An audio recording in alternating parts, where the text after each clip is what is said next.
C'est la deuxième fois que je parle de Pinocchio cette année et la troisième fois sur ma chaîne. La bonne nouvelle, c'est qu'on ne parle cette fois-ci plus de Disney, mais bien de Guillermo del Toro.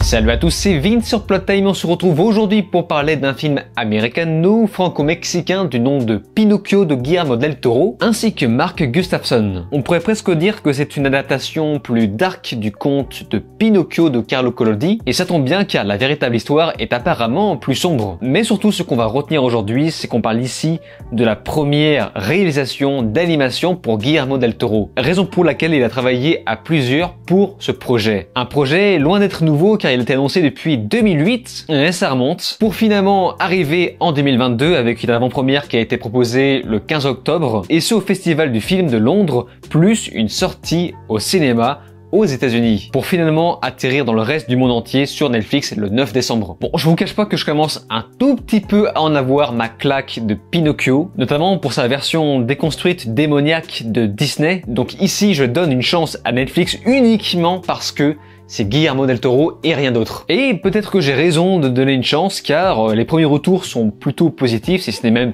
très positif. Donc voyons un peu si le film est à la hauteur de sa réputation. Nous sommes sur une revisite du conte Pinocchio, une marionnette qui prend vie créée par la main d'un père endeuillé, GPT. Je sais, ça fait 2 voire 3 fois que je la refais. Pinocchio est donc un pantin de bois qui voudrait devenir un petit garçon et ça va le conduire dans des aventures terribles dues à son insolence. Il a donc beaucoup à prendre pour connaître les vraies valeurs de la vie. Pinocchio de Del Toro est donc un film de 2 heures, ce qui est très long pour un film d'animation de ce type. Et bordel, on revient de tellement loin après le remake de Disney, c'est même pas comparable en fait. Je veux dire, ce serait insulter cette version de comparer ça. Car ici, nous ne sommes pas sur un divertissement de consommation bête et méchant. On est clairement sur une œuvre qui aborde tout un tas de thématiques adultes, la guerre, la mort, le deuil, la dépression, l'alcoolisme même. Il y a tout un contexte politique derrière avec un mouvement fasciste italien. Et d'ailleurs, avant de voir ce film, je me suis renseigné sur le conte original, même si je n'ai pas lu le livre. Rappelons que Pinocchio, à la base, c'est une œuvre très sombre, voire glaucose. Et je me suis dit que les créateurs ont peut-être cherché à s'en rapprocher le plus possible. Sauf que non, ce Pinocchio reste très différent malgré tout, mais paradoxalement très proche sur le fond. Prenez par exemple la thématique de l'éducation qui ici est remplacée par la propagande de guerre à travers les yeux d'un enfant. C'est-à-dire que dans cette version, il n'y a pas d'enfant qui se transforme en âne par exemple, alors que ça aurait clairement pu. Ça parle aussi du lien paternel, qui porte réellement le fardeau entre le père et le fils, et sans compter tout le mysticisme autour de la mort, des anges, etc. Enfin, c'est vraiment, on se croirait revenu dans le labyrinthe de Pan parfois. Bref, le scénario a été écrit en équipe et franchement ça se voit, car il y a très peu de choses qu'on pourrait reprocher sur la cohérence de l'histoire, sur le comportement des personnages, sur les règles établies dans l'univers fantastique. Bref, tout ce qui concerne l'écriture pour moi c'est clairement une réussite, ce qui est aussi le cas du reste. Guillermo del Toro pour moi est un maître en la matière de la réalisation et ça fait vraiment bizarre de voir tout son talent retranscrit dans un film d'animation de ce genre, d'autant comme je vous l'ai dit qu'il n'a pas bossé seul sur ce projet car il avait besoin de mains pour un premier jet, et ici franchement mais tout colle parfaitement à son style. On sent qu'il n'a pas été limité par un cahier des charges, ce qui est surprenant de la part d'une production Netflix, même si je rappelle que ce n'est pas à 100% une production Netflix, ce qui explique bien des choses. Tout ça pour dire que Del Toro est dans la place, ça se voit. Je pense par exemple au passage où Geppetto fabrique Pinocchio. Je sais pas pourquoi, mais il y a vraiment... C'est filmé comme une espèce de scène de torture, comme si c'était quelque chose de diabolique. Et ça marche vraiment bien, ça crée une ambiance. J'ai presque eu l'impression de voir un espèce de film d'animation stop motion de Tim Burton. Même si, attention, ce n'est pas horrifique pour autant, juste plus sinistre.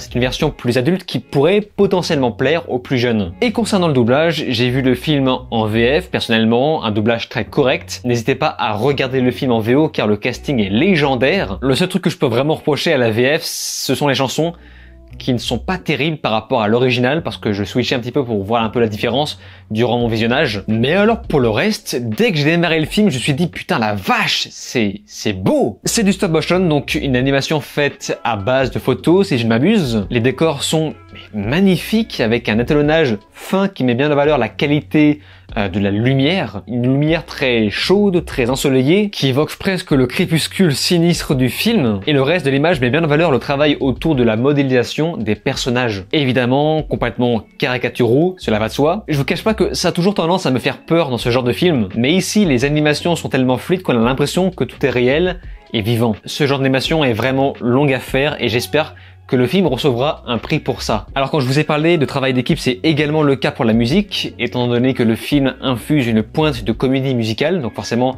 il y a des chansons. Et pour moi, je trouve que c'est vraiment un sans faute. Les musiques avec ça sont vraiment très bonnes et accompagnent le style, comment dire, un petit peu sinistre, mais parfois joyeux. Pinocchio de Del Toro est long, mais c'est typiquement le genre qu'on n'a pas envie de voir s'arrêter, car c'est ce que j'appelle littéralement un film complet. C'est très différent de l'original sur la forme, en abordant d'autres concepts, pour rester quand même fidèle sur bien des aspects. Bref, là pour le coup, on ne s'est vraiment pas foutu de notre gueule, et je pense que malheureusement sa place n'était pas sur Netflix, mais bien au cinéma. Bon voilà, ce qui est fait est fait. Je vous l'ai déjà dit, mais on revient de tellement loin. Après la version de Disney là, ça n'a aucun sens. Car les créateurs nous ont prouvé qu'on peut proposer quelque chose de dark tout en restant tout public. Donc si vous avez des enfants, peut-être que vous pourrez leur montrer ce film, j'imagine à partir de 8 ans. Ou peut-être que je me trompe, peut-être que ce film va en traumatiser certains. Pour moi, je vous le dis, mais c'est un des meilleurs films Pinocchio que j'ai vu depuis longtemps, mais également un des meilleurs films de Guillermo del Toro. Vous allez penser que j'en fais trop. À vrai dire, je suis pas non plus hyper fan de son CV. Pour moi, la plupart de ses derniers films sont sympathiques, mais pas à ce niveau-là. Là, j'ai vraiment senti la maîtrise de bout en bout de l'écriture à la réalisation. Donc c'est un film que vous devez voir, qui doit être vu, qui doit fonctionner sur Netflix. Comme je vous le disais dans À l'Ouest rien de nouveau, il faut montrer à Netflix qu'on aime ce genre de fiction, sans la présence de Chewbacca, évidemment, je pense que vous m'avez compris. Bref, c'est maintenant à votre tour de me faire part de votre avis dans les commentaires, comme d'habitude, j'y porterai attention. Et c'est donc sur ces mots qu'on se laisse, n'oubliez pas de vous abonner à ma chaîne YouTube, cliquez sur la cloche, souscrire si vous le pouvez, et de me rejoindre sur les réseaux sociaux. Je vous dis alors ciao, et à la prochaine.